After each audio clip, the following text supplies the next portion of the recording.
internacionalistas que se encontram neste salão: Lídia Dias, Inácio Ramoné, Artílio Boron e Miguel Merria. E me parece uma paradoxa, nós outros de esquerda, estar em um hotel que se chama Fiesta Americana. Eu espero que deste encontro saia em nossas conquistas futuras uma grande fiesta latino-americana e caribenha.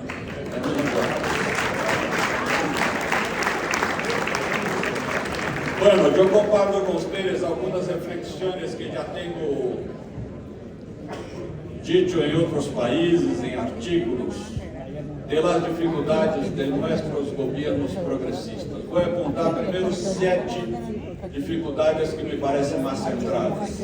A primeira são as dificuldades econômicas de dependência externa, o que cria impossibilidade de muitas vezes implementar políticas de distribuição de renda e de combate à pobreza, devido a uma dependência histórica que a América Latina tem de exportação de commodities, elegante nome das matérias-primas, e também de recursos naturais.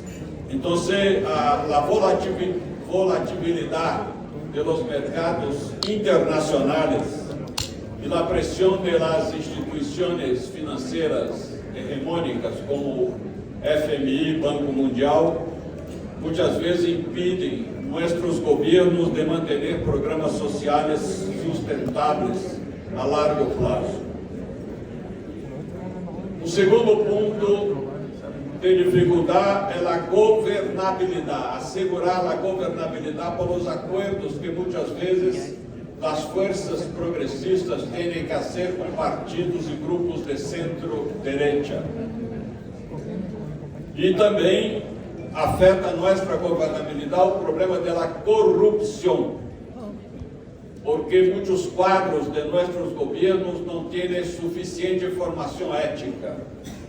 E esse é um dado muito importante para nós outros de esquerda. Uma ocasião, Fidel me havia dito que um revolucionário pode perder tudo, pode perder seu trabalho, pode perder sua família, porque tem que ir à clandestinidade, pode perder sua liberdade porque vai à cárcel, pode perder sua vida porque é assassinado. O único que não pode perder é sua ética. Então isso é um fator que temos que aprofundizar em nossas discussões, em nossos canais de formação política. Terceiro dificuldade, nos avanços da direita. Estamos em um mundo hoje, do ponto de vista de comunicações, hegemonizado por a direita, sobretudo porque são dueñas. A direita é as dueñas das big techs. Isso tem demasiada influência em la nova formação epistêmica do pensamento mundial, sobretudo entre os jovens. E nós outros de esquerda todavia não manejamos com suficiente profissionalidade e capacidade nas redes digitais. Não hemos dado conta da importância de profissionalizar e capacitar companheiros e companheiras em las trincheiras digitais. Então, muitas vezes quedamos solamente reacionando às fake news, à ofensiva da direita. Pero nossos governos têm que tratar de algo muito mais importante, que é a regularização do funcionamento destas redes. Isso é fundamental. Quizá um dia estas big techs saem de manos privadas, têm que estar em manos públicas. E esta é uma luta que temos que começar desde agora. Um quarto ponto, a falta de unidade de nuestros partidos y grupos de izquierdas progresistas en nuestros países y, por tanto, reflejo que tienen en la falta de una estrategia común de lucha. Um quinto ponto, a pressão internacional. Aqui subraio, sobretudo, o bloqueio a Cuba e a Venezuela, dos países criminalmente atacados com toda frequência, já Cuba há mais de 60 anos, por esse criminal bloqueio imposto por a Casa Blanca. Agora, sabemos, muita gente me pergunta, e por que Cuba, que está tão cerca dos Estados Unidos não invade Cuba como ha hecho em Iraque, em Síria, em Afeganistão? Porque a Casa Blanca é criminal, pero não é tonta, e ha aprendido com suas experiências que é muito fácil poner abaixo um governo, pero jamás se põe abaixo um povo. E entrar em Cuba e Venezuela e enfrentar um povo. Esta é a diferença. Um sexto ponto para nossos governos progressistas é a gestão da crise climática e dos recursos naturais. Sempre há uma tensão entre nossos programas de desenvolvimento e a preservação ambiental. Ou seja, como vamos fazer se temos que explotar, incluso para ter divisa, nossos minerais, o petróleo, em caso dos países mais capitalistas como o Brasil, o agronegócio, e ao mesmo tempo evitar a destruição ambiental e ao mesmo tempo proteger os movimentos indígenas. Esse é um dilema que muitos de nossos governos enfrentam. E por fim, a desigualdade social, que é o mais grave, e é o racismo estrutural. Não é fácil para nós outros incluir os pueblos indígenas e as comunidades negras em las esferas de poder. Pero a esquerda latino-americana agora tem que passar por uma revisão completa de sua epistemologia. Por quê? Primeiro porque nossas lutas han nascido de duas fuentes. De um lado, de las lutas independentistas, do domínio português em caso de Brasil, o domínio espanhol em caso de a maioria dos países da América Latina. Pero a outra fonte foram as categorias do iluminismo europeu.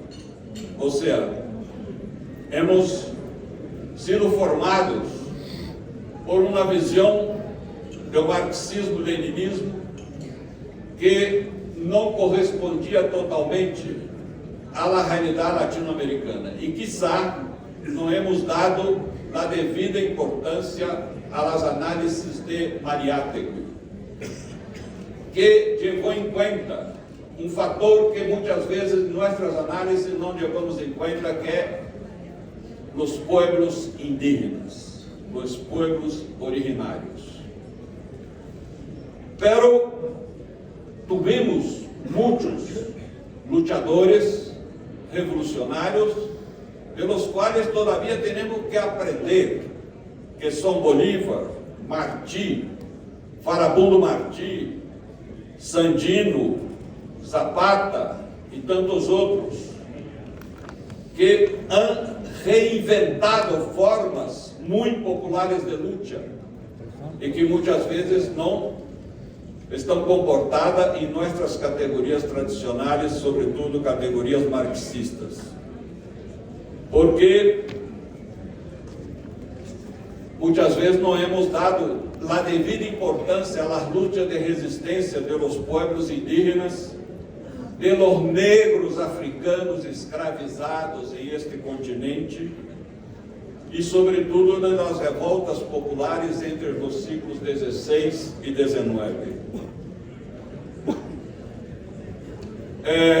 Hemos heredado categorias que quizá eram muito adequadas para o século XIX e que estavam bajo influência da filosofia positivista, como, por exemplo, pensar em um determinismo histórico, que hoje me suena como uma categoria religiosa. Ou seja, pensávamos que a história ia avançar e nos hemos sido surpreendidos por la caída do muro de Berlim. E o mais preocupante, a União Soviética teve um excelente governo socialista. Há que recordar que nos anos 20, a União Soviética tinha 600 mulheres alcaldesas. 600 mulheres. Quando, em los anos 30, todavia, o Ocidente debatia se as mulheres deviam ter ou não direito ao voto. A União Soviética ha sido pioneira em la conquista espacial. Gagarin chegou muito antes ao espaço, antes de americanos. Então, tinha grandes avanços em la educação, em la tecnologia, em la saúde, em pleno emprego, e depois de 70 anos, todo vindo abaixo, sem disparar um solo tiro. E por quê? Será que algum dia nos perguntamos e por que passou isso? E eu tenho uma hipótese. Por um erro que nós outros seguimos cometendo em nossos países de governos progressistas. Não hacemos suficiente educação política do povo. E na direita hace a deseducação política do povo 24 horas ao dia, incluso em nossos países progressistas. Por la televisão, por la internet, por las películas, por la cultura, por la escola, por la família. Este é o problema. Benefícios sociais não são suficientes para cambiar a cabeça do povo. E mira, qual é o tema principal da gente mais pobre com quem temos contato em Brasil? É o hambre? Não é o hambre, é a segurança. Por que a segurança? Porque agora, cada pessoa, mesmo desocupada, tem um símbolo de status, que é seu telefone celular. E não quer perder.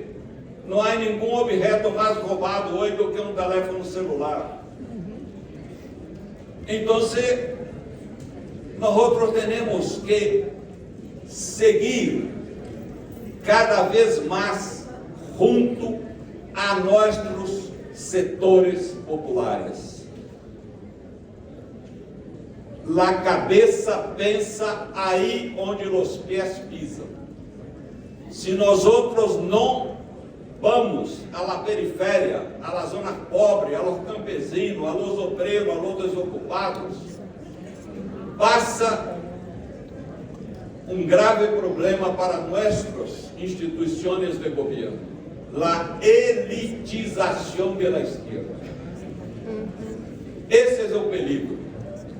Muitas vezes, levamos tantos companheiros para as esferas de governo e nos olvidamos de criar mecanismos de reprodução de militantes revolucionários em las bases. Pensamos que com consignas isto vai ser suficiente, não é suficiente. A educação política é um processo que há que seguir uma sistematização. Não é solamente a emoção, tem que ter racionalização e tem que ter, sobretudo, experiências de lutas populares. A mim me preocupa quando chega um evento como este, e para minha opinião, Há demasiada gente como eu com pelos blancos. Há uma cantante brasileira chamada Gal Costa, que tem uma canção muito conhecida em Brasil, com este verso: não há que confiar em nadie com mais de 30 anos. Por quê? Tem razão Gal Costa. Por que não há que confiar em nadie com mais de 30 anos? Porque nenhum de nós outros aqui é capaz de citar um revolucionário em toda a história da humanidade que ha empezado em la luta depois de 30 anos. De Jesus a Espartacus, de Tomás Mise a Rosa Luxemburgo, de Lenin a Mao Tse Tung, de Fidel a Che Guevara, La Passionária, todos empezaram antes dos 30 anos. E eu me pergunto, e como nós outros estamos trabalhando hoje na juventude? Na juventude que enfrenta um gravíssimo problema, que é a ruptura da racionalidade por o uso excessivo das ferramentas digitais.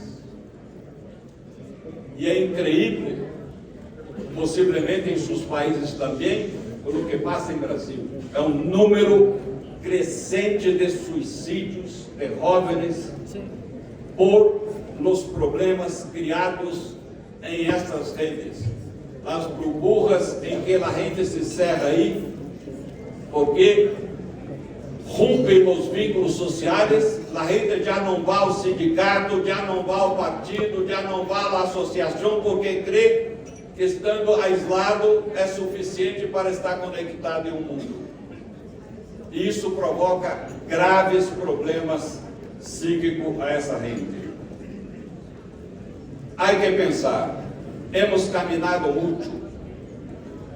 Se pensamos do século XX para cá, que a América Latina enfrentou um largo ciclo de ditaduras militares.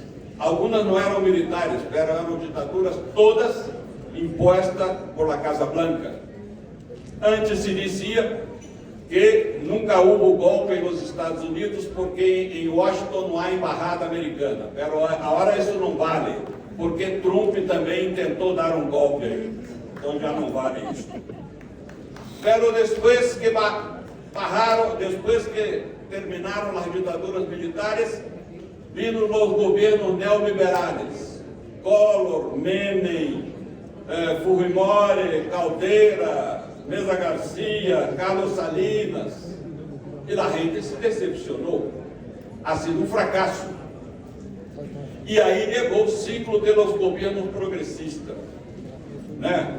Com Lula e depois Dilma e Mujica, Daniel Ortega, Salvador Sanches em El Salvador, nas democracias populares, Rafael Correa em Equador e tantos outros. Curioso que havia 5 guerrilheiros como presidente, 5 guerrilheiros. Dilma Rousseff em Brasil, Raul Castro em Cuba, Mujica em Uruguai, Daniel Ortega em Nicarágua, Salvador Sanches em El Salvador. Pero estes governos han criado ferramentas muito importantes que todavia não estão mais suficientemente valoradas, como ALBA, CELAC, UNASUL. O Fórum de São Paulo sigue, vai haver aqui uma reunião que eu espero que vocês valorem na reunião. Há que reforçar cada vez mais o Fórum de São Paulo, e é o Fórum Social Mundial, porque todavia está com seus problemas, pero de qualquer maneira foram todas instituições sem presença dos Estados Unidos, o que é um grande avanço. Agora, termino chamando a atenção para o seguinte: em um mundo hoje, há 3 sistemas de sentido. O que é sistema de sentido? É o que move cada um de nós outros aqui. Sistema de sentido não é um programa de partido, não é, uma boa proposta de trabalho. Sistema de sentido é o que move lá nossa subjetividade individual. E existem 3 sistemas de sentido em um mundo hoje.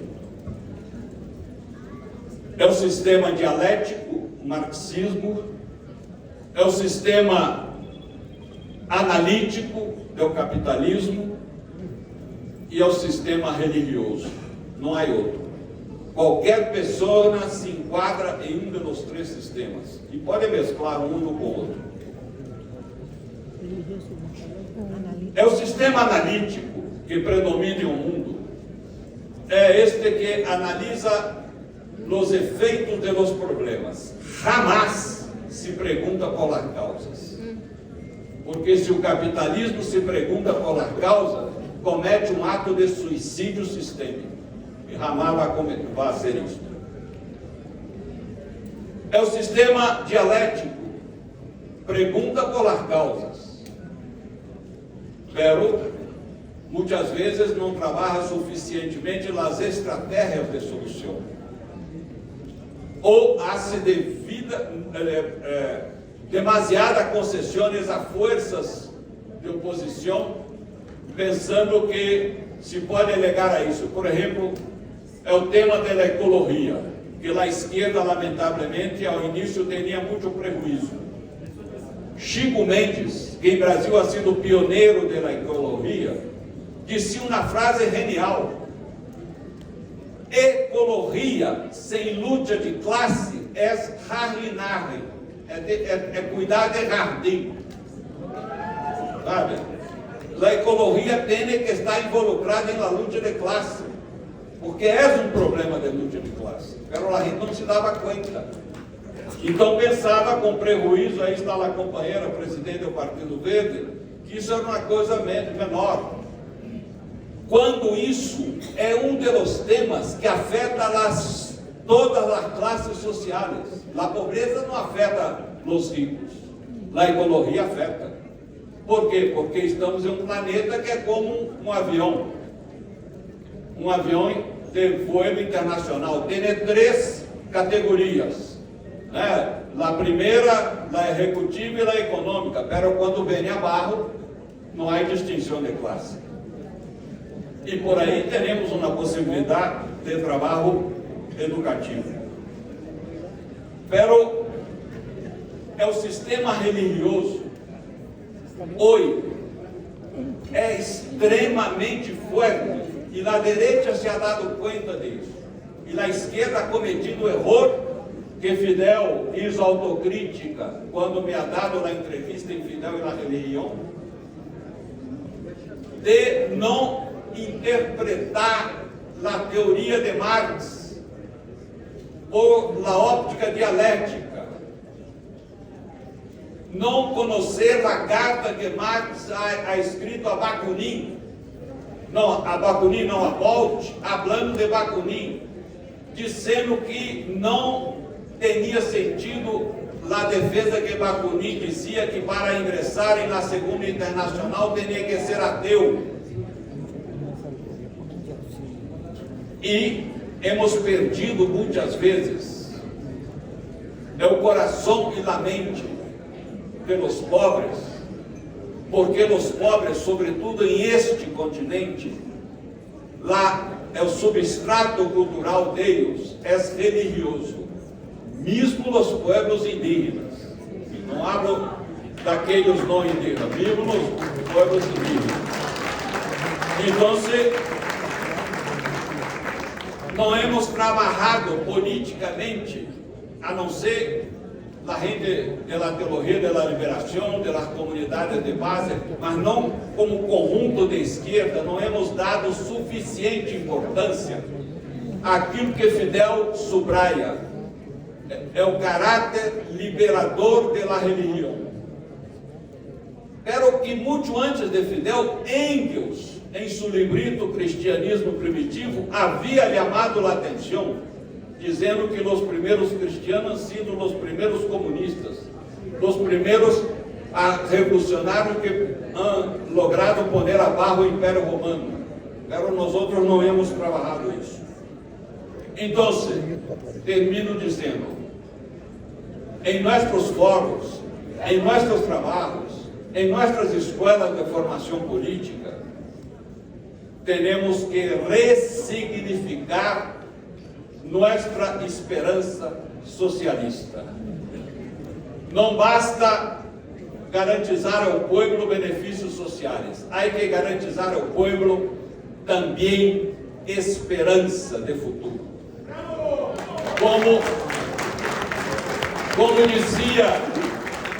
Como dizia o escritor cubano Onélio Cardoso, o ser humano tem duas grandes hambres. A primeira é de pão, a segunda é de beleza. A primeira se pode saciar, a segunda é infinita, não se pode saciar jamais. Ou seja, temos que buscar o sentido de nossa luta. E quero invitar a vocês a seguir este trabalho em La Habana, em la última semana de enero, de 25 a 31 de enero, em la Conferência de Equilíbrio do Mundo. É muito importante nós outros estarmos aí e a ser propaganda, porque é um fórum de total democratização das opiniões, pero que tem esta unidade de uma proposta pós-capitalista para a humanidade. Então, insisto esta invitação. Héctor Hernando Pardo vai estar aqui esta tarde, vindo de La Habana, para ele que está ao frente deste evento, Equilíbrio do Mundo. E termino dizendo que um dia, na reunião que havia de apoio a Evo Morales, em seu primeiro mandato, quando estava muito agredido por imperialismo, eu saía de La Paz para ir ao aeroporto e encontrei em um muro uma consigna que hoje tomo para mim como algo fundamental e comparto com vocês. Há que guardar o pessimismo para dias melhores. Muitas graças.